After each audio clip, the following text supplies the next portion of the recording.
that between these two rosters, the only players that are the same are Mizzou has Panda, W Panda, and West Virginia has Inox and Dinks. That's it. Everything else is new territory. So both teams are kind of shooting in the dark a little bit. Yeah, yeah, and I mean, both teams looking, to win today. They're both pretty close in seeds. I know we can talk about that. WVU's, I believe, 7, Mizzou 9. Yep. So they are pretty close in seeds, which usually makes it a good matchup, of course. WVU is favored to win as a 7 seed, but with matches like these, you never really 100% know. I mean, it's going to be a close game, most likely. It's a close seeding. WVU has the edge in terms of seed, like I said, but when it comes to LAN, especially qualifying LAN matches and stuff like that, nerves are always a huge factor. There's a bunch of outside things. It really is whoever just shows up on the day, I think, especially 100%. Today. Yeah, I've been talking to the players a little bit. Mizzou, like I mentioned, they haven't seen each other, so they haven't, our recent opponents haven't seen Mizzou either. So there's really not much info to go off of other than VLR results. So, they're like, yeah, we're not really worried about Mizzou, right? You got to have the confidence. But at the end of the day, anything can happen. I like to, I brought this up on Monday. There's a few schools in NACE that I kind of put in the same category of, I call them coin flippers, where it's on any given day, they could play with the best of them, or they could get absolutely washed. I think Bruton Parker fits in that category. There are days where they play lights out. We've seen that in CRL before, some other tournaments, even in NACE. They took you guys to 5 games. Some others like Lubbock Christian, I think, is a good example. North Texas, Dallas, another good example. Where teams, any given day, if they're in the mood for it, they can compete with the top of them. And I would personally put Mizzou in that category. So you can't play without respect of the opponent. You have to know where they can be, right? Yeah, no, absolutely. I think, like I said, anything can happen on the day. It's just whatever team, you can say peaking or whatever, whoever's feeling it today. It just comes down to one best of 3, and that's whoever goes to LAN. And then, of course, when you get to LAN, you're going to have 2 lives, and it's not as much pressure. So you can almost say that, this matchup has more pressure on you than when you go to LAN. It's your first match on LAN. This might be more pressure based, on that fact alone. That it's just your last life. If you lose, you're out. If you qualify for LAN, hey, you at least get another shot. You go reseeded into groups like you were talking about. And I'm sure you would know a lot about the different mindsets of, playing here to qualify versus being at LAN. I would imagine that first day on LAN, there's probably nerves, but there's also, like you said, that mindset of we have an extra life. Let's take this first day, get into the groove.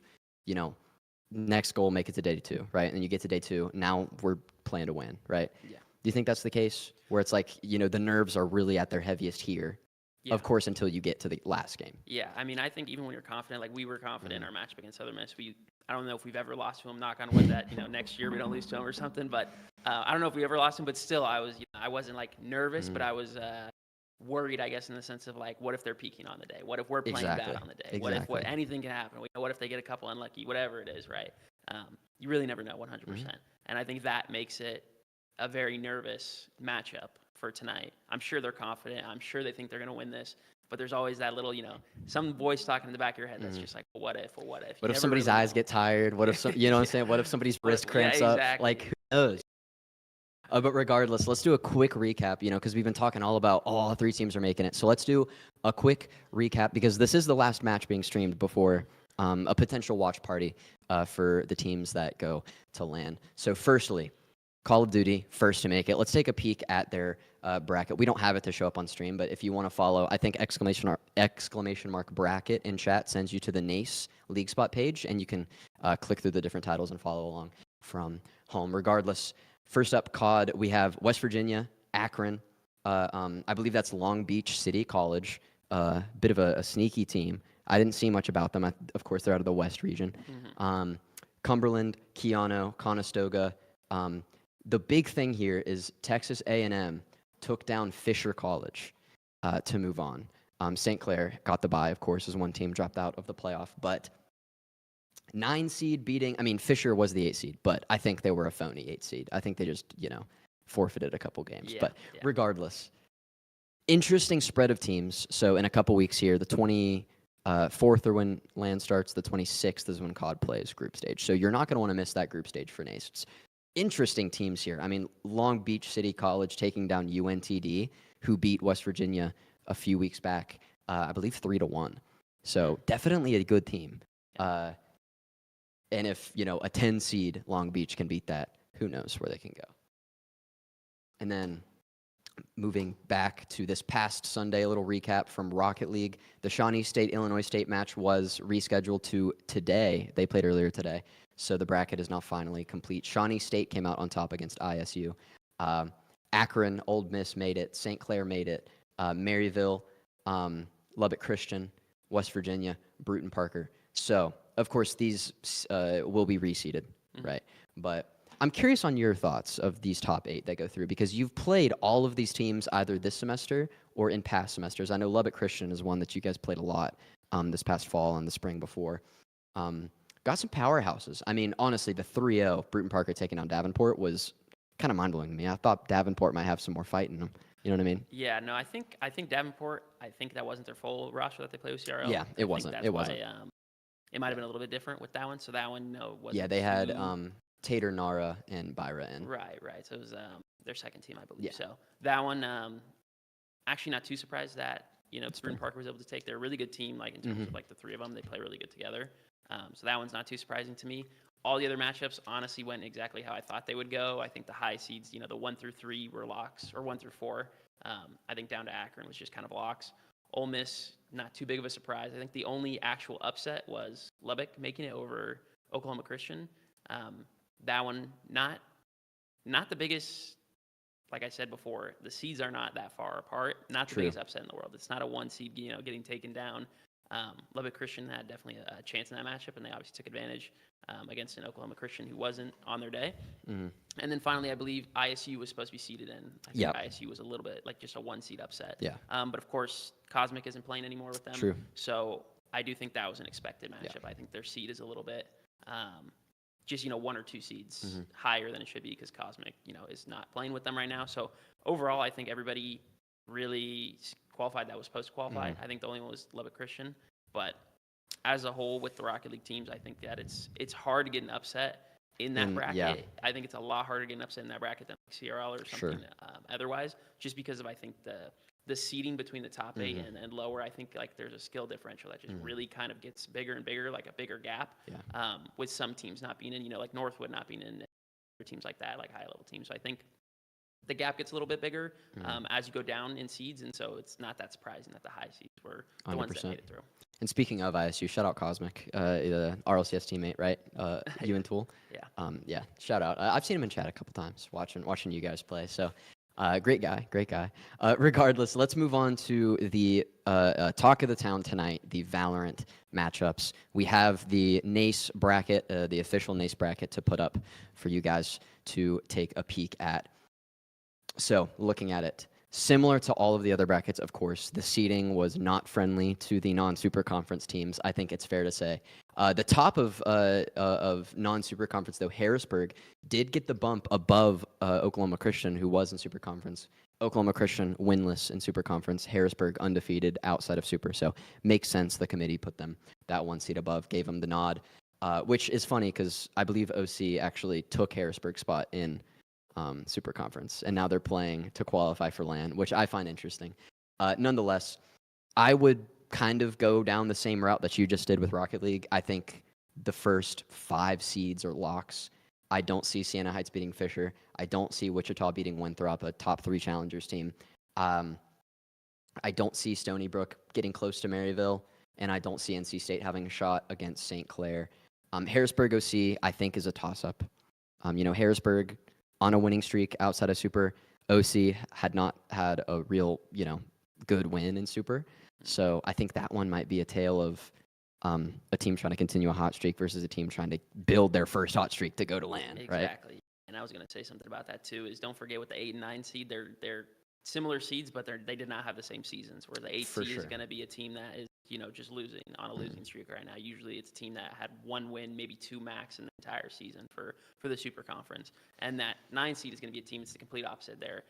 Basically, I'm pretty sure it has to be a team that went perfect for the season. Yeah. Went, 7-0, 8-0, whatever their bracket was, and they're on a hot streak. So I think it's complete polar opposites, like you were saying, and that 100% plays a factor. When you come into game day, you have confidence levels, confidence in your teammates, confidence in yourself. And I think that really, honestly, could make a difference in that matchup. I think Harrisburg might be able to come in and really take it because of that. And I do think the other 2 matches I would look at outside of course, the one tonight, West Virginia versus Mizzou, Cumberland and Akron, I find pretty interesting. Akron being shoot in at that 11 seed from the East region. Cumberland, given the 6 seed, of course, it's tough to get above 6 when you're in the same conference as, Maryville, Winthrop, Fisher, St. Clair, West Virginia, St. Thomas. Like, crazy competition. Regardless, Cumberland, a team, didn't have a great record in NACE, like I said, high competition. But in CVAL, they're sitting in the South Grand Finals, getting through West Virginia and UST. So West Virginia will actually play Cumberland this weekend for the Grand Finals of South CVAL to qualify for the national tournament. So keep an eye on that. We might do something with that in terms of broadcast. But that's one where I think Cumberland, on a hot streak outside of NACE, Akron's going to have to be on their A game. UT Dallas, St. Thomas, bit of a battle for Texas there. A couple Texas squads. UT Dallas, I think, is the biggest sleeper here. It's easy to say that because they are the lowest seed or the second lowest seed, but not a bad team. UT Dallas, pretty traditionally decent in the esports range. So we'll see how that turns out, but I think that's enough of looking at the bracket because the most important one tonight is Mizzou versus West Virginia. Like we said, not too much history this year, but I do want to talk about West Virginia's course of the season. So if you've been keeping up with the broadcasts, I'm sure you have as a good member of the program. I have. Watching every week. Valorant started slow. 0-4, I think 0-5 to start the season.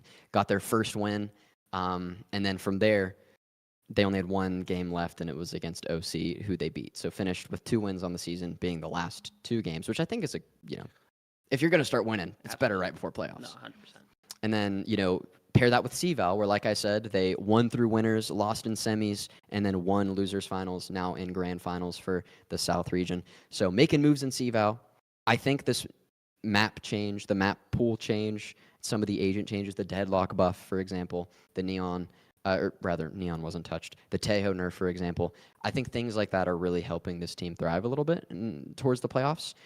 And if I were to bet, we're going to see him on LAN in a couple weeks in Orlando. But can't caster curse just yet. I've had a bad caster curse run this semester. Yeah, you got to stop. I've been doing that to you guys. Of course you have. To you guys. I remember one gyro goal. I was like, wide open shot, and he whiffed it off the right crossbar, and I was like, that's on me. Yeah. I told him the next day, that's on me, man. My fault. Exactly. But yeah, I think, like you were mentioning, I think we were 0-5 to start. Don't worry, I have been keeping. I know I play Rocket League, but I do play Valorant side. I'm not casting to play the game before. You did carry me in a couple games last week. Like maybe one, but but I was keeping up 0-5. I don't like bringing up like statistics. When I'm playing, I go back on a broadcast. They're so cold right now, or this is their record. Gotta say something. Gotta talk about stats. It's never fun to talk about. But it is stats. They don't lie. And I think even a worse statistic start. I think we were 0-10 in maps. We did not have a good start at all. But I preface that. I say that because the nice thing about NACE and the Super Conference and the way that it is now, the seeding doesn't matter nearly as much as it used to, where it used to be only 2 teams go to LAN. And that means if you're a number 1 or number 2 seed, you have a massive for other teams. The seeding, of course, still matters now, but it's not nearly as important as that 1 or 2 seed where you get to play easier teams, you get to warm up through the bracket, the nerves get less. Now, they're still seeded to make it into the LAN as long as they Mizzou tonight. That, I think, is a huge thing to look at because they started off slow 0-10, but now they're starting to ramp it up like you were talking about. They won their last 2 matches.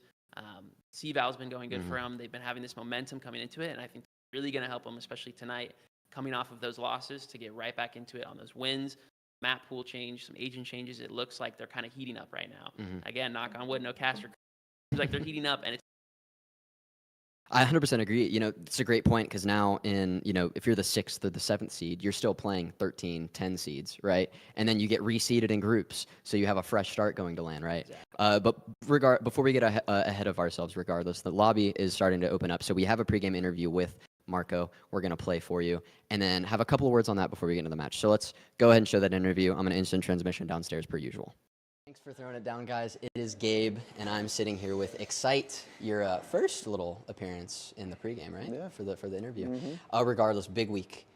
So earlier this week, we saw Rocket League advance to NACE LAN. Last week, we saw Call of Duty. All that is left is you guys. It's us, How are you feeling? You got Missouri tonight. Feeling good, man. We had some big UST dubs in CVAL recently, so confidence is high, and we're catching our stride a little bit. So I'm definitely looking forward to it. Excited. Yeah, 100%. And my first question leading in is, you have Mizzou tonight, pretty good team in that outside of Super Conference region, but you also have CVAL going on. Like you said, beat UST, moving on to the South Finals against Cumberland.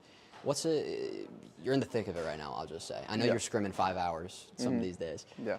How is it, tossing up? You got LAN coming up. You got to beat Missouri to get there. You also have CVAL, trying to qualify. How are you managing?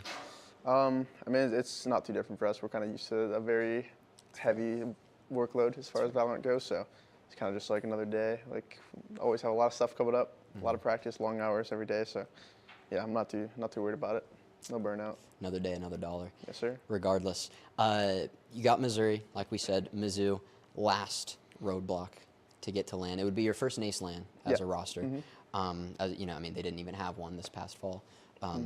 Regardless, we've seen some changes in terms of your guys' play throughout the semester, right? We've seen some, when the map pool changed, we saw some comp changes. The new maps coming in, Ascent, really tossed things up for you. We've been seeing that played a lot more by you the past few weeks. Is preparation different? You guys going to try any new things going in, or are you just really hammering down on the basics, trying to get your, get things continuing?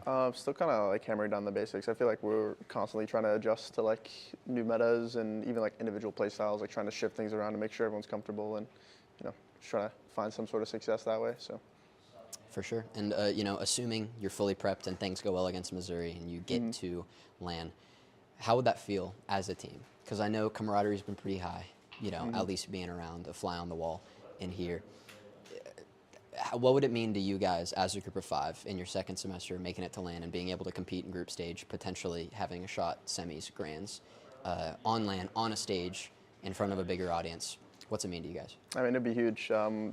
This past year, I want to say, has been a little rocky. We haven't really had hitting our stride since at least these past few weeks. We've been, first grand finals as a team was the CVAL tourney, which we're currently in. So I don't know. I think it'd be a good motivator for us coming the rest of the semester and even into next year. So looking more at the match tonight, we touched on playoffs a little bit, how LAN, how much it would mean to you guys. But looking at tonight, Mizzou, a team you guys haven't played yet. The last time we played Mizzou as a program, I believe it was a couple years ago, 2023, with the old roster. Regardless, they're not in your super conference. They're not in CVAL. You haven't played them. Is it sort of like shooting in the dark? Is there any sort of mystery with the team? I wouldn't really say so, to be honest. I mean, we obviously haven't heard anything about them, but there's a reason for that. They're not a team that's really making waves in the scene, so we're not really too concerned. We're just going to show up and play our game and kind of just take care of business, I guess. Sure, I like that answer. I love the confidence, and best of luck Thank you very tonight. much. Hopefully we can see, the next time you see Excite, it'll be in a picture saying they're advancing to NACE LAN. But regardless, I'm going to send it back upstairs, and you guys enjoy the match tonight. Thanks for throwing it down, guys. It is Gabe, and I'm sitting. Welcome back, folks. It was a great time sitting down with Marco. And, if I were to sum that whole interview up, we're confident tonight, right? That last little question, we kind of laughed about it after, cameras were off. Because I asked him, I'm like, you haven't seen Mizzou yet. You haven't played them. You don't know anybody that's played them. Do you feel like you're shooting in the dark? Is there any sort of uncertainty? And he said, we don't know much about Mizzou, but it's for a reason. It's because they're not making any moves right now. Right. So I was like, okay. I mean, if I was looking at that and I was on the opposing team, I'd be like, well, just wait till W Panda drops 50. But knock on wood again. Actually, no, that's a good cash or curse because then Panda's going to go 0 and 50 regardless. We did get maps in, so the maps have been decided. We're opening up with Fracture, a map West Virginia has been playing especially well on. From there, going into Ascent, and then if needed, the decider is Haven. I don't know how Mizzou let these maps go through. These are probably our 3 best maps. You could probably switch out Haven for Split or Ascent for Split. Split's been up there as one of our better ones. Even Pearl, that double duelist comp we were just talking about off camera. Pearl was a fun one to watch against USD. Regardless, 3 of our 5 best maps, working on some new things on these maps. And I think West Virginia should be in the clear with that. I don't know what sides we're starting on, but I would imagine we picked Fracture, map 1, which means I would imagine we're going to start on the defense. Yeah, Most and that's likely. good. That's good. We want to get our confidence up early. We want to win those early rounds, pistol round, first pistol round.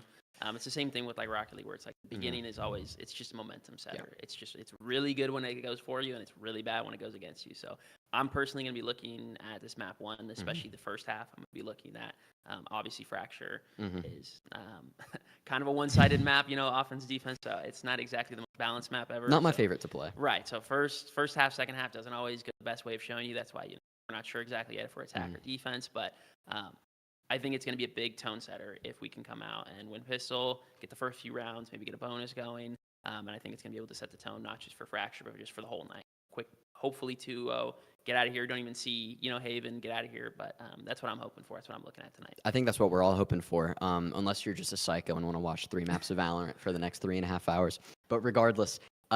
Fracture, like I said, a map West Virginia's been playing pretty well on. I think it's been highlighting some of their individual strengths. The comp different than the other comps we've been running. Of course, the Teo Cypher, the Teo Breach have been kind of a staple of what West Virginia's been running. We call it the G2 comp. G2 kind of started that when Teo came out, and we've been playing pretty well on that the past few weeks. Pretty standard, I think, the Tejo, the Breach, the Raze, the Brimmy on Guk, and then the Cypher on Aiden. Every character, I would argue, a comfort character for the individuals.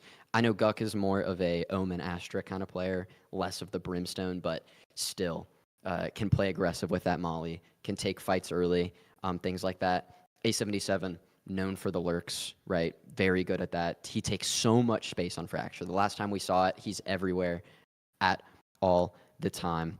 And I just got word somebody is reinstalling Valorant, and I think that I would imagine that means a player. So we're probably going to send it to an ad here in a minute anyway. So I apologize for the delay. It happens, right? You know what happens. We've been around. It happens. Regardless, that Cypher I think is going to be crucial to West Virginia's success. If A77's lurks are off and he's starting his first death rather than opening it up to call some map space, some rotates, might be in for a long one. Yeah, I like how you said that with comfort characters. I think that's like a good term to use for just what we're comfortable on, what we're starting with, and especially this map when we're talking about going to a place that we know. And I think that's going to be important going into tonight's matchup. And I think this is one of those matches where we know we can win. We know we're the better team. We're not trying to do anything fancy. We're not trying to do flashy. We play as a team. We need to play as, how we know we can play, and we're going to come out with a win here, one way or another. And I think they know that, and I think they know that we're the better team overall, and as long as they stick to the game plan, they play discipline, they don't go crazy with anything, with agent picks, map pools, all that stuff. I think they play a good disciplined game. We get out of here with a 2-0. I think that's what they're going for. 100%. And, that's actually something Marco touched on in the interview. Because I asked him, getting towards playoffs, right? Is there anything new you're going to try, yada, yada, yada, or are you just focusing on the fundamentals? He's like, fundamentals. We just want to go in. Our aim is tight, our calls are tight, our sets are tight, and you can go so far from that. You don't have to be, crazy creative with the comps. Save that for group stage, right? Save that for when you got to play number St. Clair, and then try to, you know what I'm saying? Regardless, I think 3 maps that suit them, like you said, all season I've been talking comfort character. Because at the beginning, we were running that, the G2 comp, the Tejo, Breach, Yoru, Viper on Lotus at least, and then the Omen, and just didn't really look clean. It looked like, at least Dinx's Yoru looked a little bit uncertain at points. It looked like, it just wasn't as synergized as if they were to run like they used to run the Sova Breach or the Sova Sky that worked so well. Regardless, since we do have that little tech delay, we're going to send it to a quick ad break. If you don't want to watch the ad, then you can hit us with a sub or a prime sub, whatever you can afford. All of that goes to helping us make better content so you can enjoy WVU sports as much as we do. Nonetheless, we'll be back in a couple minutes after break, and hopefully we can get some Valorant for you ASAP.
All right, welcome back. That was a short break. You know, shout out University Place Apartments because that internet was pretty quick. Got the game downloaded in time, and we are here. And sorry, technical difficulties there. Nonetheless, we're back. In Agent Select, I caught that there for a moment. To be totally honest, I saw Tejo on both sides. It's about all I caught. I had a mouthful of Snickers. You saw it. I took a bite of the Snickers, and then I got the word, hey, they're asking for our. Nonetheless, we are here. Get selected this time, actually. Yeah, we got. Pretty much standard. Mirrors Panda, though, ripping the chamber. So a little bit, only difference there, Sentinel, Chamber, Cypher. I personally like the Cypher here. I think Panda's going to try to get, you know, some hero plays going with that Chamber. Yeah. I really like Cypher, especially on this, on Fracture with, you know, being able to enter a bomb site 2 different completely directions. I think Cypher is really strong, especially on this map, where he's able to set his trips up on both sides. On one side, he can do a lot of different things. He can be in a lot of different places. And I think that just alone, information-wise, is going to give WVU a huge, huge step up. Whereas Chamber, not a lot of information you're getting. Can't watch a ton. He's got his trip, of course, but it's nowhere near as strong as, you know, 2 trips from Cypher. And that alone could lead to some interesting plays, you know, sneaking around the map for WVU. Absolutely. And here we are taking a peek at this first little pistol round. Dinks on the defense is going to be buying that Sheriff, as we like to see on the Rays. And over on the other side, we have Panda, Waiter, GPL, B-Dog, and Voy, Dahlia. That first shot from Dinks, not quite catching it. I believe we're trying to get that stinger turned off right now for these scenes. A bit unfortunate. Nonetheless, Mizzou playing pretty slow. Looks like they're gearing up for an A hit. They have 4 players already up in SAT. Chamber hitting the trip, trying to follow suits. You got aggressive there over at A, which gave them a ton of information there, knowing that they're not going to be splitting that push, which is a really big info. That's why they can use just one smoke here, just blocking their entire push, and they have all that info. Now they're going to be taking a little bit of that A map control. You can see that WVU has a whole side of the map locked down right now, and might be able to even catch them right here coming around. A lot of info gained here for WVU. Yeah, 100%. It looks like Inox there was the first to start to back up, and Dink's aim is true on that first one, looking for a second. The stun comes, 2 shots go straight into the body. Inox cleans it up there with the classic of his own, but Panda still on the lurk over towards SAT, getting towards A site, but it looks like Excite sniffed him out. 30 seconds remaining. Nobody on site. The spike still being held. And Dinks' WVU Sheriff, as he likes to call it, still looking deadly to B-Dog and Waiter. The flash comes through. The anti-flash wasn't fast enough. B-Dog will take down Dinks, but Excite's going to look to challenge Panda on site, and Inox comes to help out, finds it. Guk finishes it off with that kill on B-Dog, and lovely delay from the Mountaineers there, and lovely site control from Excite and Inox. Yeah, and I mean, I don't know, I can't remember exactly who pushed, but whoever pushed through A main and getting that information early, I think that was just an information game right there on that pistol round. I think that was a really, really good way for the Mountaineers to get that first round. Getting the information early that they're doing, not a split push, just a single push, and being able to stop that with a single smoke, knowing that they're going to be rotating around the map, and kind of got put in a little bit of a fray. They weren't exactly sure what to do. Their whole plan stopped. Dinks able to get 2 kills from that, and I think that alone is what won him the round. Really, really good starting out for the Mountaineers. Absolutely, and this anti-eco Dinks will buy the anti-eco Grim Reaper, that outlaw. He's been so good with it. It looks like B-Dog's going to be the first to fall victim. Make it 2 with Voidalia walking out as well. Dinks opening it up. 2 shells, 2 kills. Guk with that Phantom he bought here in this anti-eco, getting another for himself. Inox has that Stinger, Excite with a Spectre. So a whole slew of different guns for the Mountaineers here in round 2. Inox does force that 1v2 with the Stinger, takes 1 down with him. It's going to leave Waiter all alone with a classic at 1 HP, picks up the Stinger, but not going to be enough. Guk getting that last kill with 4 HP to spare. West Virginia up 2-0 early. Yeah, no messing around from WVU there. Getting a Phantom in the play, getting an Outlaw in the play, making sure that they were going to have the advantage in guns right there in that first buy round for them. They're going to look pretty strong going into this bonus round here. 4 of them 5, I believe, you know, Phantom in that mix too. And that's going to be a really strong bonus round here for you. They're looking, you know, pretty strong going into this round 3. if they could get this, you know, who knows what could happen. Full by the side of Mizzou. They're going to be looking, it looks like they're setting up for a little bit of a split here. Absolutely. Their first bye of the game. West Virginia. 4 players able to bonus, which is absolutely huge. A77 will buy that judge. Dinks, ooh, gets that peek, does hit the shot, but 140 damage to the body was not enough for the kill. B-Dog stays alive, or excuse me, Waiter stays alive with just 10 HP. And that lurk from Panda is already over in Arcade. It's tripped off by A77, who's hiding behind Dice. Guck getting ready to molly, and it looks like the cavalry is going to start coming back through mid towards B site for the Mountaineers. And Panda breaks the tripwire, and he's out. Does A77 get the timing? He does. The judge takes out Panda, and the rest of the cavalry comes in. Excite with 2, Guck with 1. The bonus round is looking like a 1 round for the Mountaineers, and a flawless 1 at that. Inox only needs a ghost, upgrades the judge to a Vandal.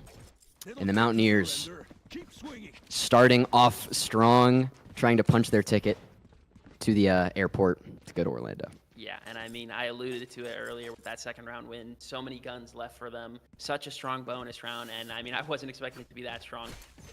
4 Mountaineers staying alive, and I believe that's every round they've had 4. Mizzou only with 3 kills so far, and WVU's eco is really high right now. It's going to be extremely, extremely hard to knock them off their eco, as well as this seems to be a little bit of a buy, you know, slight buy from Mizzou, trying to get a little damage on a WVU.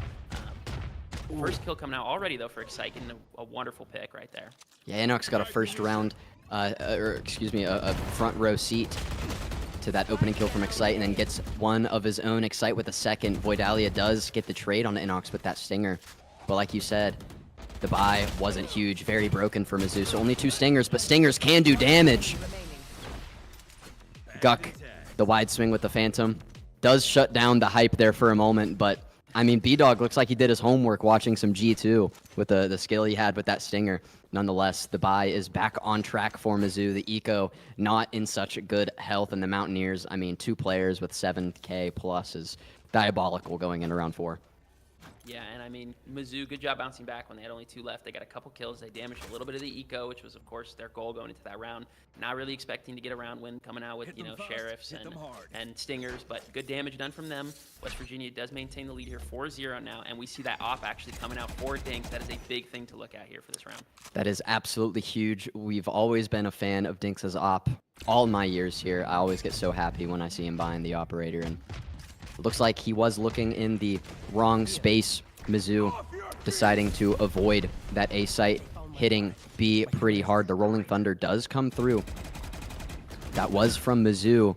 B-Dog ripping it early, and all of the space was taken. Site is owned by Mizzou for now. 2 players behind the smoke trying to spray through for the Mountaineers. Nobody found just yet. Now Dinks is going to try to retake with this operator, get an early pick, but Mizzou's setup is very strong. The Armageddon came through from Excite, but not catching much value. But there is Dinks finding the opening kill. A77 follows it up with the swing out. Panda does get the trade, but it's still a 4v3 in favor of the Mountaineers. Inox, little wall bang there on GPL. And it's just B-Dog all alone up in heaven. Not much you can do. 1 HP in a dream, 200 creds in the bank account, and Inox pulls out the flash right before he could have gotten the kill. B-Dog doesn't go out without a fight, but Inox, breach diff, shuts it down 5-0. Yeah, and I mean, what a read again for the Mountaineers. Being off-site, knowing that they're going to have that breach ult, avoiding it completely. I have nobody even getting touched by it. Interesting that they actually did that, because we saw a Tejo drone, I believe, on site, and not seen anybody on site, so a little bit of a questionable play there from maybe a miscommunication, you know, with the Tejo drone, because they saw nobody, only Cypher cams, and kind of, in my head, should be a little bit of a red flag there. So a little bit of a wasted ult, but great job from the Mountaineers being able to bait that utility out, get more kills, and again, a little bit of a half buy here now coming out from his... Oh, and Dinks is going to swing through Sat with the operator, and the double swing from Mizzou turns into a collateral for Dinks. Glorious opening swing, looking for another one, and he gets the third, traded out instantly by the Guardian of B-Dog, but the damage has been done. Dinks showing off a little bit down at site, and or Sat, and Absolutely gorgeous play with the operator. That's what we've been waiting for all season long. And this pinch play's coming through. Does B-Dog get across the zip in time? He does. Now making their way over towards B. No, it might be a fake. The spike is being taken by B-Dog back over toward A. Panda sitting on A site. He is down below in drop, but unaware of Inox sitting in the corner. So it's once again, I mean, how many times are we going to see it? B-Dog against the world walking straight into Dinx's, or excuse me, Excite picked up that operator as Dinx is dead regardless. 4 kills with the operator, 3 from Dinx, 1 from Excite. And we're looking rich on the side of the Mountaineers. Absolutely. And I'm loving so far with it. Yeah, I don't know if you noticed, but it was the same thing as round 1. They push aside early. They don't want to get pinched on a bomb site. They push aside early. They get aggressive. They get that information early, and then that information gives a lot of extra leg room on the site. Dinks, they're getting a collateral to start off, and then an extra one at the end. And then, of course, WVU re-aggressing, making sure that they're not at operator. They're saving it, keeping their eco, flush. And that was a big round considering that was their first. Absolutely. Mizzou does have that orbital strike from Voidalia ready. Oh my goodness. Excite in A77 swinging out into Sat. And the spray transfer from Excite was glorious, catching 2 there to get 3 so far on the round. 1 player remaining, just 30 seconds in, and it is Panda, who does find a little bit of a pity kill there onto Excite, but instantly taken out by A77. Are you kidding me? West Virginia. And I mean, I talked. What do you say there? I talked about it a little bit, talking about Flynn, but you don't need this hitting shots like that. I mean, Excite, low health. I could not believe personally he was pushing. Low health, gets aggressive, gets 2 more with the spray transfer like that. Unbelievable from Excite. Top of the leaderboard, right where he should be. And WVU, big round coming out here. Lots of ults on the table. I want to point that out. 8 ults total. There could be a lot of damage done this round.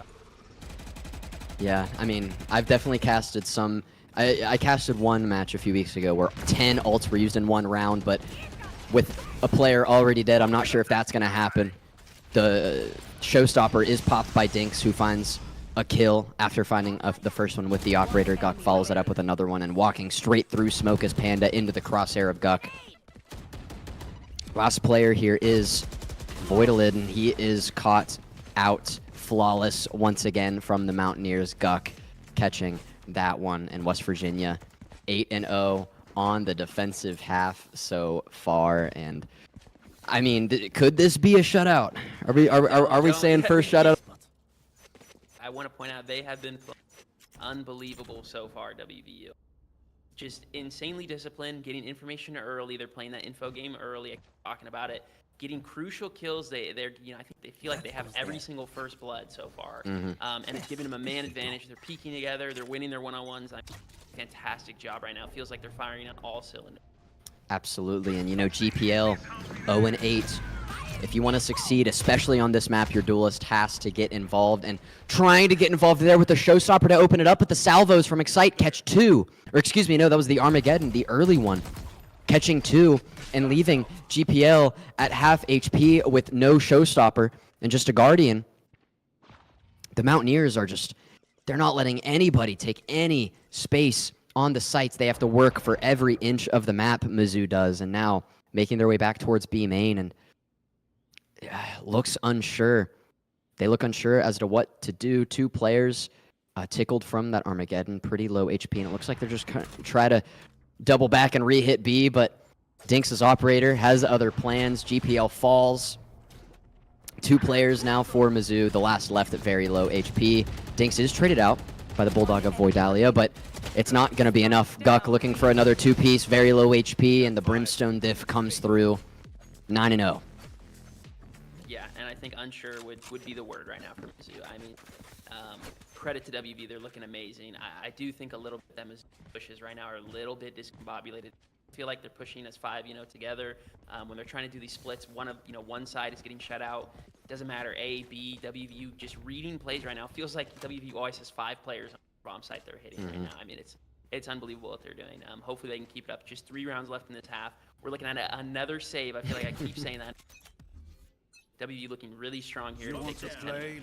Yeah, and speaking of credits, if you took a peek at the economy of West Virginia, looking healthy. definitely sitting pretty, while Mizzou seems to be in a bit of a recession. A few Sheriffs and a Stinger for Voidalia, and it looks like 4 players looking to try to hit A main pretty strong. A77 sitting on the back of site as Inox catches Walker Waiter once again. Now Excite follows up with a kill on B-Dog. Mizzou just keeps trying to fight through this door, and it never goes their way. GPL does find that onto Excite, but keeping the door open when you have Sheriffs against a Vandal doesn't seem like that great of an idea, and Inox shows a 4K straight through the door, lining up 1 by 1, and Inox just playing aim labs there, clicking heads. What is there to say, right? 10-0 for WVU. Guck hasn't died yet. That's Guck is on his way to 25 kills, and he'll get a nuke here. I think he forgot that Call of Duty was last week. He's going for a nuke here this week. Looking to be the new COD sub. Yeah, I mean, unbelievable. I mean, we're talking 13-2, 12-0, 12-5, 9-3-4. I mean, we're talking at the lowest is a 2.0 KD right now. I mean, what else is there to say? And, you know, I will say, we saw that A77. Everybody misses their first lineup. It's okay. Which, this is funny. I was just talking to A77. We were looking through West Virginia's VLR for CVAL. And he was like, man, every time I'm playing well, there's always a blowout map. And I look like I suck because I just sit on site of Cypher and I can't do anything. And that's why he's at 4-2. This is what he's been doing. He's just sitting, waiting, and everybody else is getting the kills before he can get a shot at it. But this time, playing a little bit up closer to choke where he might have a chance here, and he's wide swung while stunned, and it's not going to matter, but the orbital strike's coming through, and he's going to get a kill through GPL before the orbital strike comes down. If I'm going down, somebody's going down with me, and he takes the raise. 4-2 now. West Virginia has the man advantage, and Dinks with the double kill. 3 on the round. That Phantom is true. Voidalia, the last to fall. West Virginia is looking for a perfect defense, 11-0. So far, a perfect fracture, to say the least. I mean, I might have to say, so far, probably the best map we've had. Easily. Maybe easily. Ever in W. Like, we are 12. I will say, I'm almost lost for words. The best score line that I've casted of West Virginia was we beat Virginia Tech 13 to, I think it was at 13-1 or 13-2 on bind last fall. This is so far beating it. So far, right? So far. Just a couple rounds here left. One last round here for WVU, trying to get that perfect 12-0 defense like we were talking about. Economy doesn't even matter at this point. Of course, this is the last round.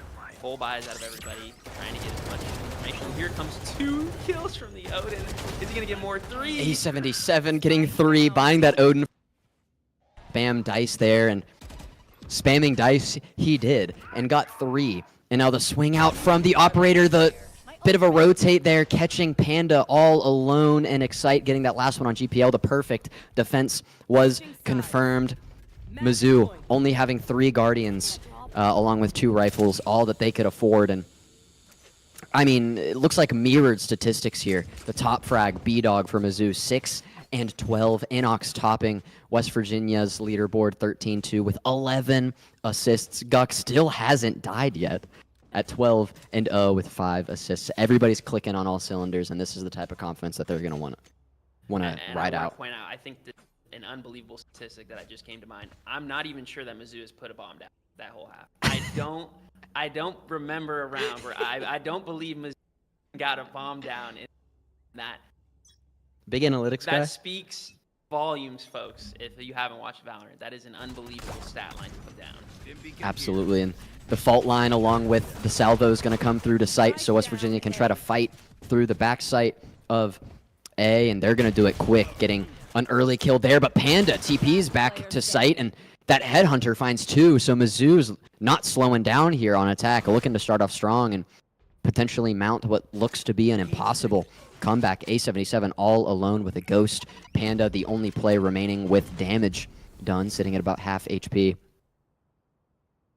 And, I mean, this looks like easily a 1 round for Mizzou. They all know exactly where A77 is. He has to pick these gunfights wisely, and the wallbang through that box from Waiter will give Mizzou their first point of the map. So a perfect is out of the equation for the Mountaineers, but still, you know, a potential 13-1. Nothing to scoff at.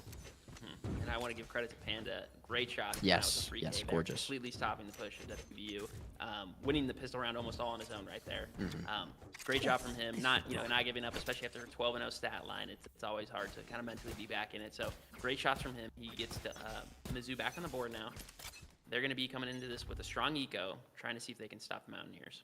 Yeah, and Panda, rather than forcing that outlaw for anti-eco, will instead buy the Marshall with full shield. So I don't hate that idea. Dinks will force the Stinger A77 with his trademarked Sheriff that we've seen him do such crazy things with. The salvos come out, the double satchel from Dinks straight into the smoke, and is going to get that plant early, trying to get the showstopper as fast as possible.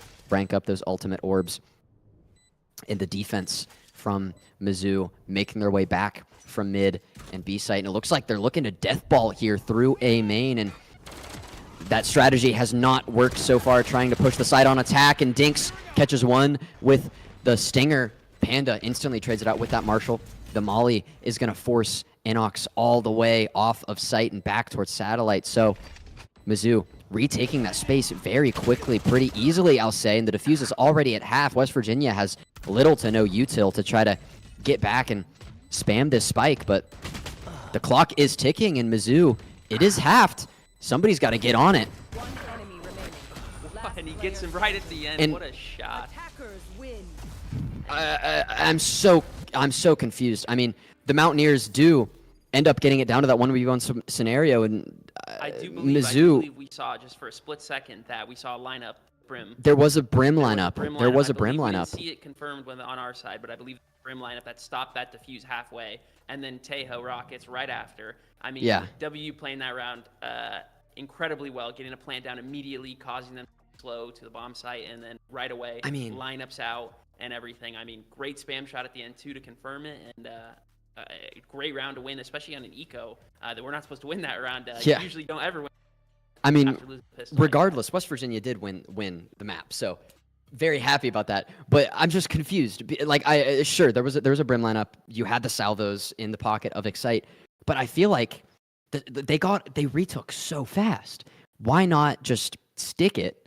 You're on your anti-eco. You have the Marshall. You have the you already got rid of the Stinger, so the Stinger's on the ground, right? Somebody else picked it up for Mizzou.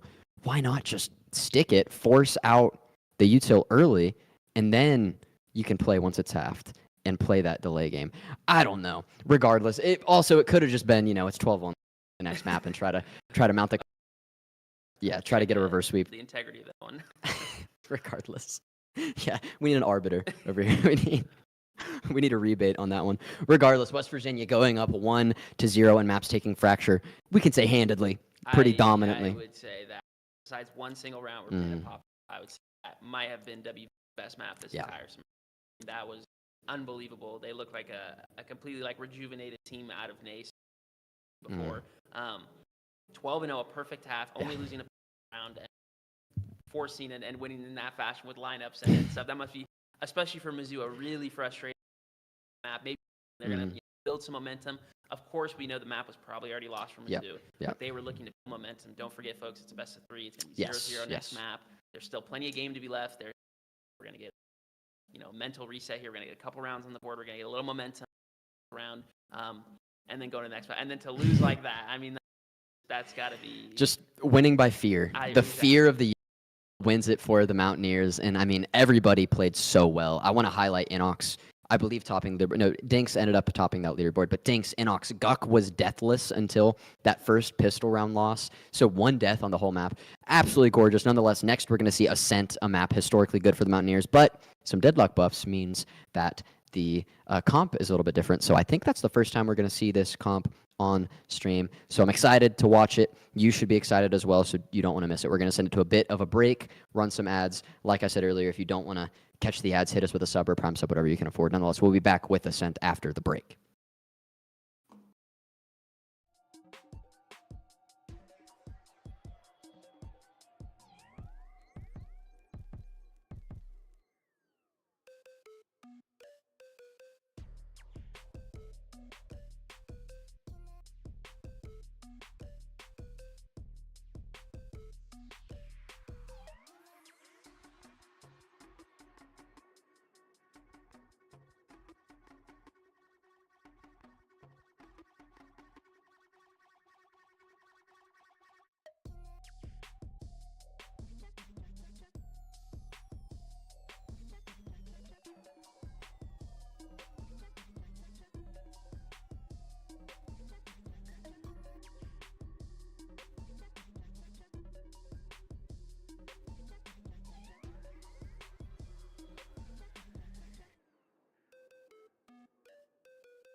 Welcome back, everybody, here in Agent Select for Ascent, and it looks like Mizzou. You know, I'll be honest, I did my homework for this one. I usually do my homework, but I actually did my homework, like, on time. Right. For this one, so I do know Mizzou does love that Jet KO Sova, so double info, as much info as possible on this Ascent. More of a traditional comp. I would imagine Voidalia is going to rip that Cypher, potentially the Vice. And we're looking at West Virginia. Yeah, okay. Come on, Dinks. You got me hyped for a second. I thought we were going to see Dinks Waylay. I mean, if you're going to run it, now's the time. You're coming off 13-1. Got to rip it, no? I mean, like we talked about, fundamentals, you know, they were real. They were These right are about reps. it. These are reps. They are into the future at, NACE LAN map. But yeah, I think it's pretty standard Agent Select for us. We see Deadlock coming out like it's like we got Sentinel set up. We're going to be able to both on sites really well. We'll see how that works on attack. Attack's gonna be a little bit harder for us. And you see on the other side, it looks like we got just Vice. There's one Sentinel set up, so I think that's gonna be a little bit of a point of contention. I think we really need a strong defense here, and that is really gonna be able to help us. But everything else looking pretty normal. Looks like we got Jet on the side of Mizzou and Dinks rocking Yoru. Yeah, Ben running that Yoru all semester on all sorts of maps. The Ascent, no different. The Yoru, very popular in the pros. Although Ascent is one of those maps where we've seen, like, G2 runs the Waylay. Some other teams still run the Yoru. A lot of teams can run the Jet sometimes. At least in, like, EMEA, you see a lot of Jets. So it depends. But for those who are unaware, the Deadlock buffs just a few weeks ago, that GravNet is now the signature. So the GravNet is on a cooldown. So you get multiple per round, which is insanely strong. The wall is now a bot ability. And that double Senti with Deadlock and A77 always been comfortable on the KJ, always looked good on the KJ. So that double Senti setup, really difficult to take space through for attackers on Ascent. And this is the first time seeing it on stream, so we'll see how it goes. We do know West Virginia beat St. Thomas on this map with this comp last week in CVAL lower finals. So the reps are there, and Guck throwing that one way per usual at A main. Vice, that's Voidalia for Mizzou, the only player over toward there. The rest already all the way up through Cat, and Inox is going to invest that wall early to try to slow that down.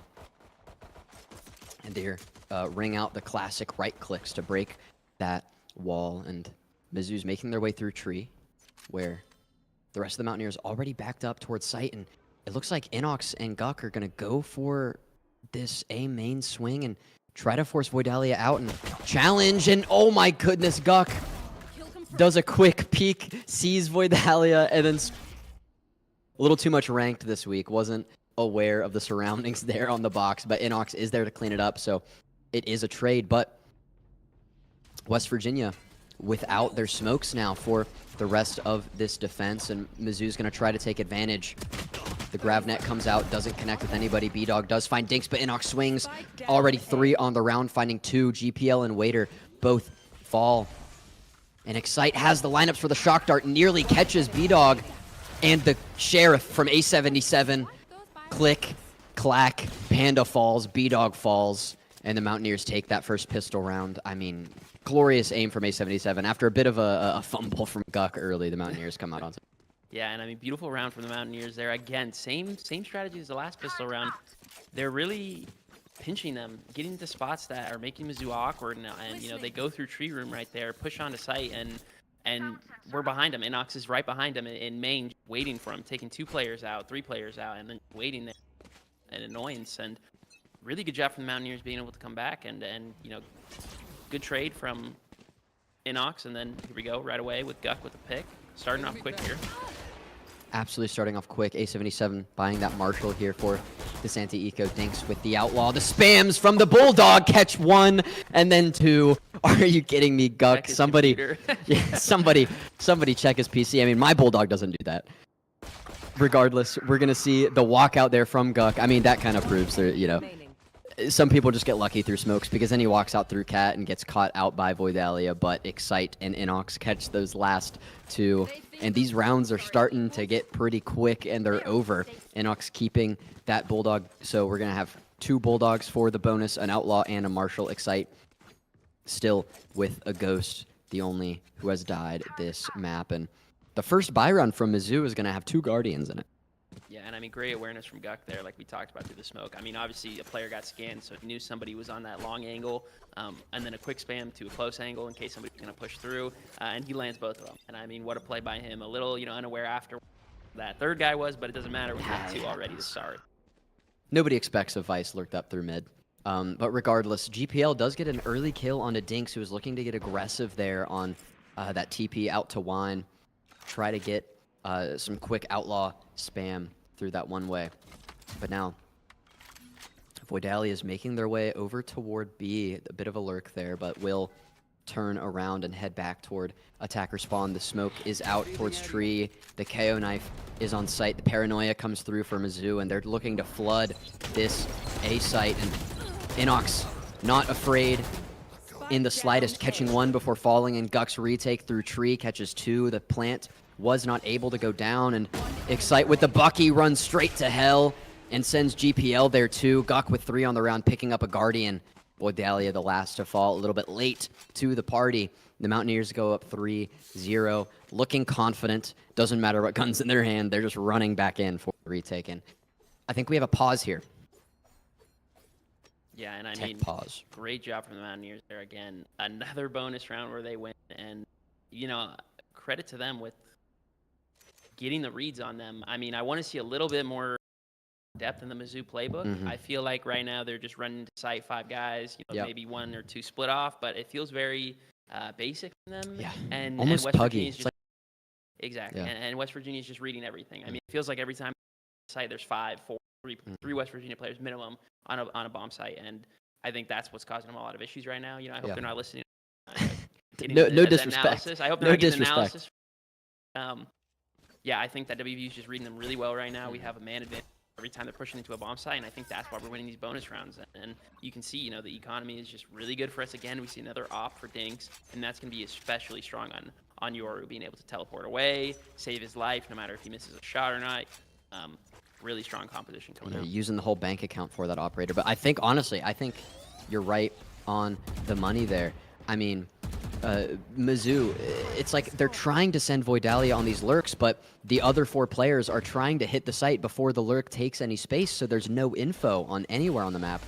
As we see Dinks get an opening kill on GPL with that Outlaw, and then followed up A77 finding 2 for his own, and only 2 players remained, and they're up on Cat. Waiter's going to swing through tree, but the Sheriff gets beaten by the Vandal every day of the week. B-Dog, the last remaining, trying to lurk up through mid. Some spam shots coming through tree, and A77 is just sprinting, trying to get that last kill, but the one tap from the Sheriff means it goes to Excite kill column rather than A77's, and the Mountaineers 4-0, once again perfect. The eco from Mizzou, not looking good. The eco from the Mountaineers, once again, a tale as old as time. You have 2 players, the 7K plus. I mean, looking pretty rich. Yeah, and I mean, great round from the Mountaineers again. I feel like I keep saying that. I feel like a broken record saying that, but there's nothing else to say. There's nothing else to say, really. Losing very few lives. Economy big because of that. They have great map positioning. They're reading Mizzou. I mean, it just feels like unstoppable right now. Of course, they had Sheriffs that round, so not a ton they can do. Not firepower. Great job from them. Absolutely, and Waiter and GPL try to take some space on B side early. Double swinging there. GPL does take a little bit of chip damage from Excite's from Excite's bolt, but leaving B main now, moving over toward mid where Dinks gets some info and TPs away. Couldn't find a good angle with that operator.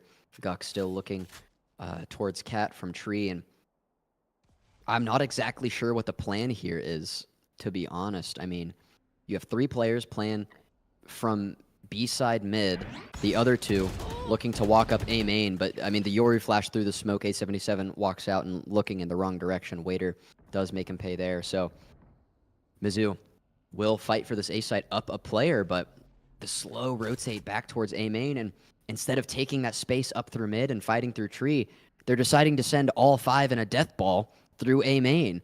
I'm not entirely sure what's going on, but right now, I do love that smoke from Guk. That's one of my favorite smokes in the game, forcing 30 the seconds attack left. to fight for every inch. The delay was so strong. And here comes the grav net.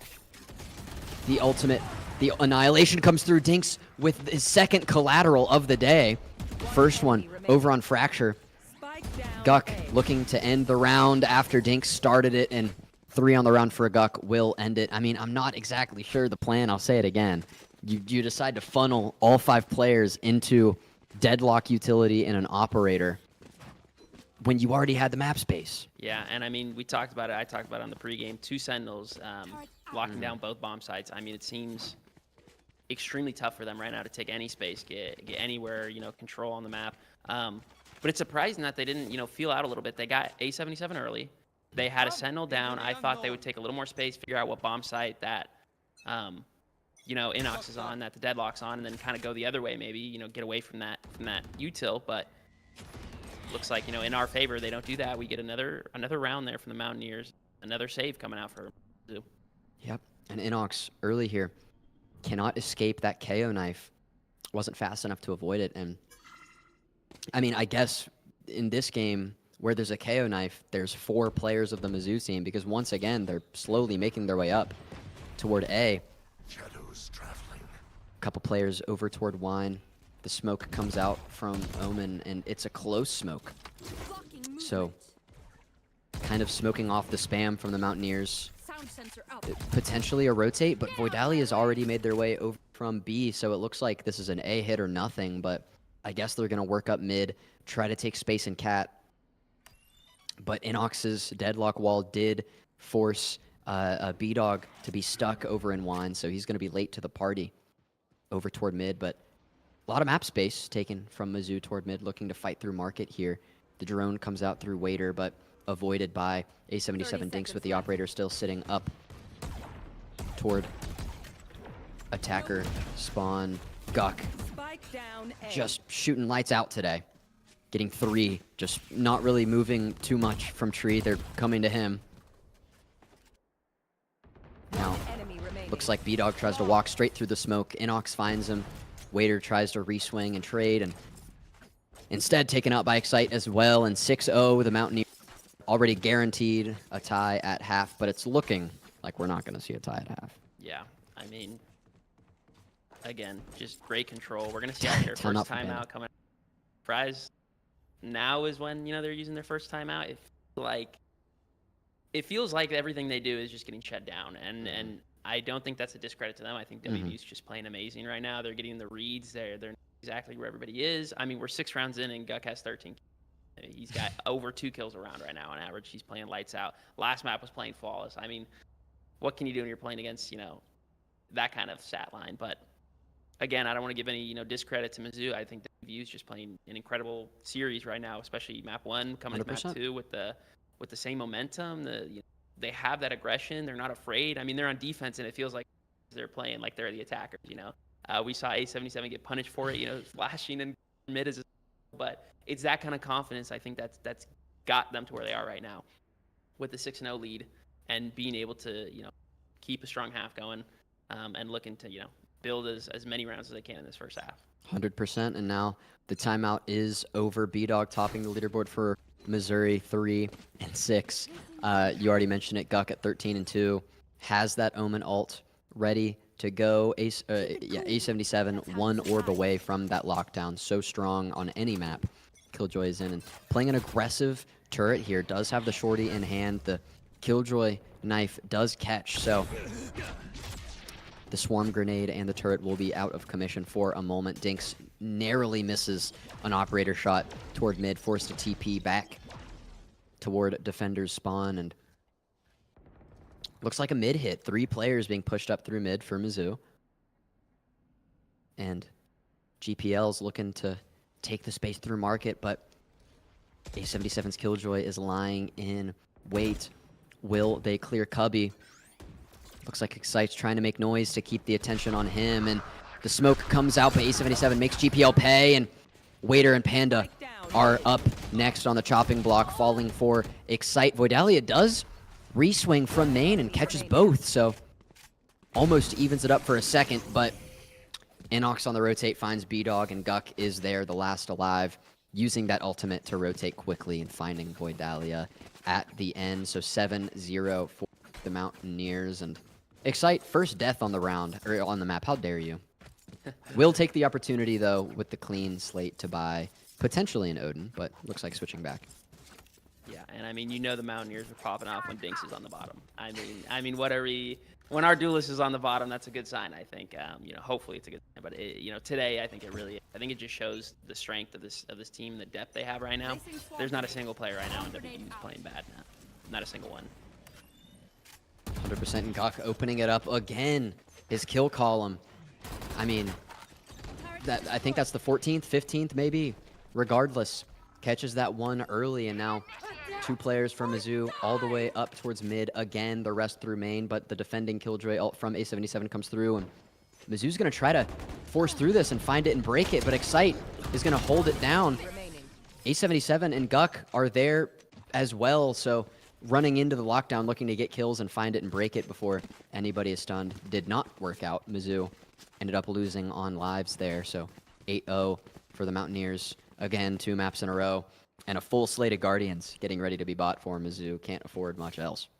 Yeah, and again, I think that was the right decision from them in that play. I mean, they had not the best buy in the world, but as soon as that lockdown was put down, they had kind of a choice to go back or to hit, and I think they committed, but I think it was the right choice for them. I think they committed. They tried their best. The Mountaineers had a really good setup, a really good read, and that's why they blocked down to begin with. And again, double send setup. And, you know, I liked this play from the Mountaineers, and I almost didn't like it, but the Hunter's Fury comes out from Excite, tagging one, not finishing the kill. That Vice,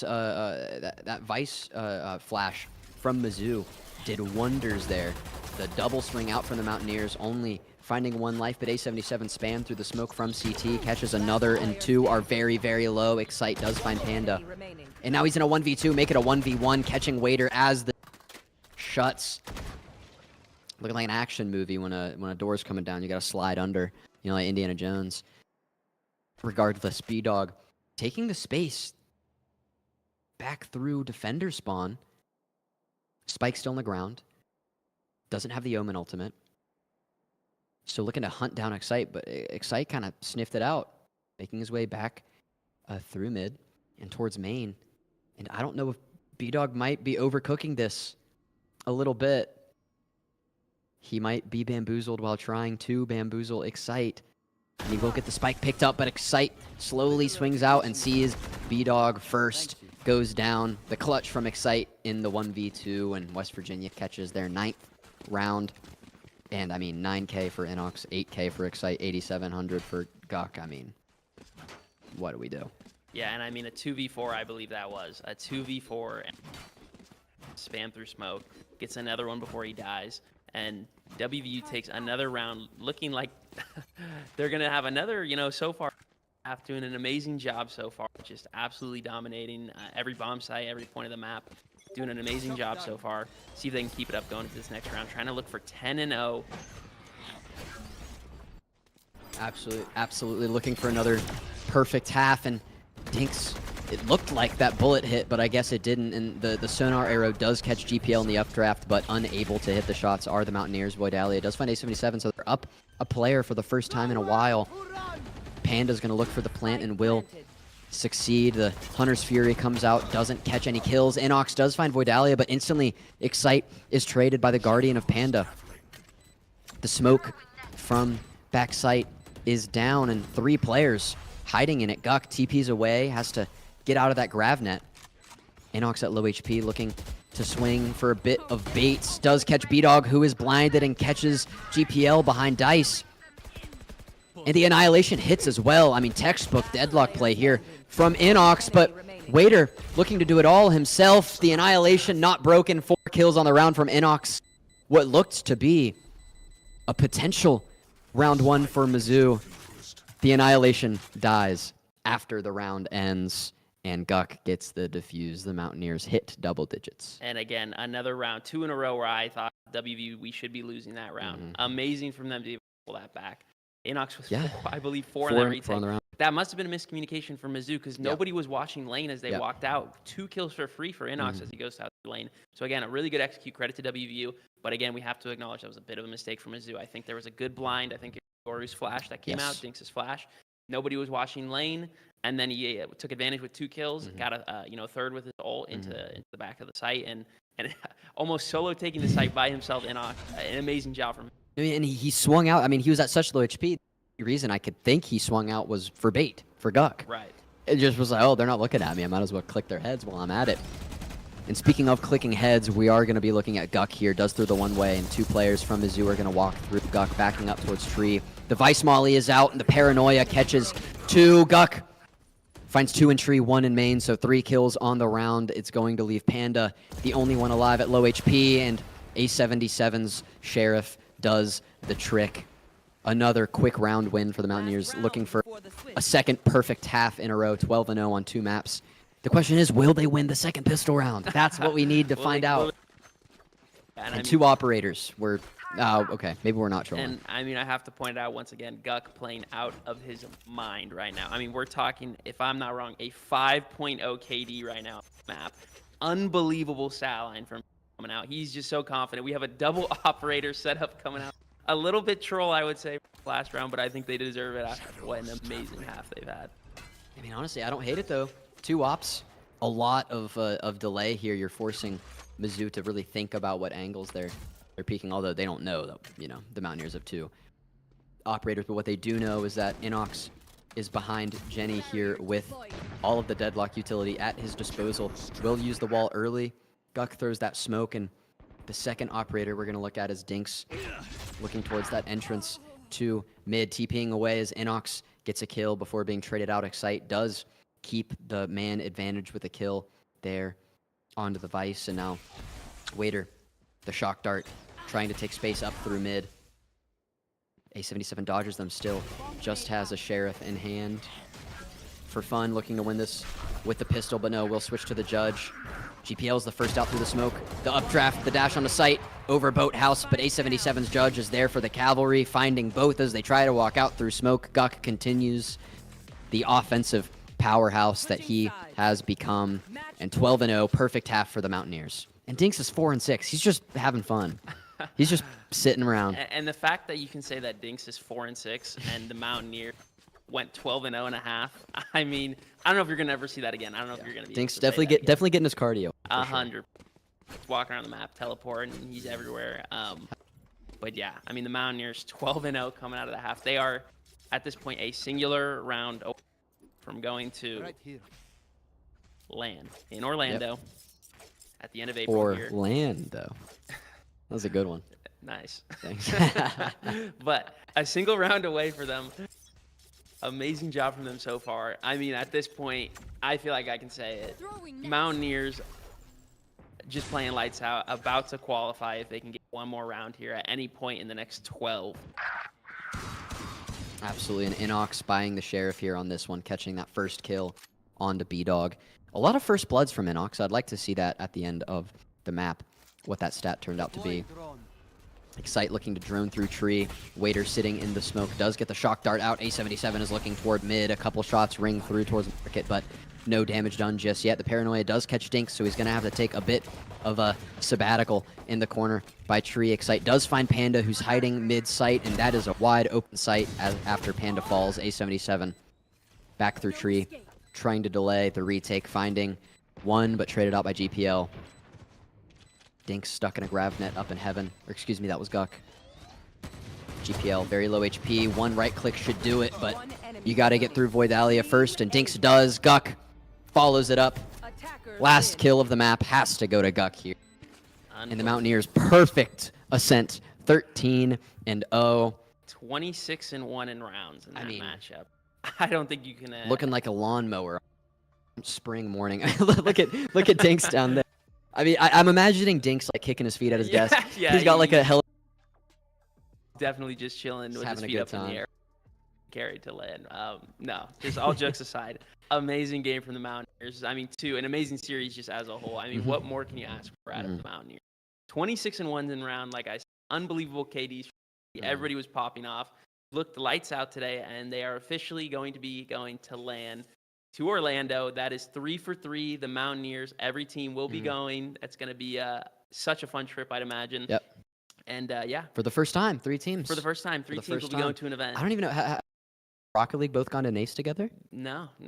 This is the first time anybody's gone to NACE with us. Yeah, We've been yeah, to that's NACE. true. This is our third mean, time, fourth. Not trying to brag. Yeah, I don't. Not. You know, I'm not trying to be like that, but yeah, all my this trophies. is the only time that we even sent 2 teams to a LAN was the Harrisburg LAN, as far as I can remember. Yeah, So this and it was you and Val. This is going to be a historic event for WVU, of course. Just as a whole, I want to give credit for the Valorant team tonight, just playing absolutely lights out. Took their matchup and played extremely well. I mean, I don't think there's anything more to say than that. There's no analysis to be had here. WVU played better, faster. They were lights out tonight. Everything was just another level. You know, that leads me to one thing before we say goodnight. I think that's going to show there are levels of teams in NACE, in collegiate. There's obviously there's going to be levels, but Mizzou, in my opinion, was one of the better teams coming out of the non-super conference. You know, good record in their region. And when you look at that, I mean, you're not going to see a scoreline like that with the Mountaineers on top against a St. Clair or Maryville. Of course, it's possible. I'm not going to discredit the Mountaineers, but can't get away with any mistakes that you may have seen that they got away with today against some of those better teams, which is why I think this is where the season starts. That's coaches say that all the time. Once you get to playoffs, it starts now. Yeah. But in this case, I think it's true. You're coming off of this. Can't get too high on your horse because, you might get Maryville and St. Clair in your group stage in a couple weeks' time, and then you're going to have to really grind through that one. Regardless, that's the same story for all of our teams. So not too much and harping on it because they made it, right? They did, right. Now the next goal, make it through groups. Goal after that, make it to grands. Goal after that, take home the trophy, be the best team in the country in NACE.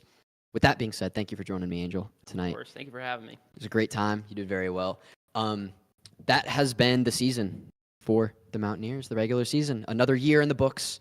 Up next, we're going to have potential watch parties for the LAN, so keep an eye on that. It's going to be the 24th through the 27th is when play is going to be had.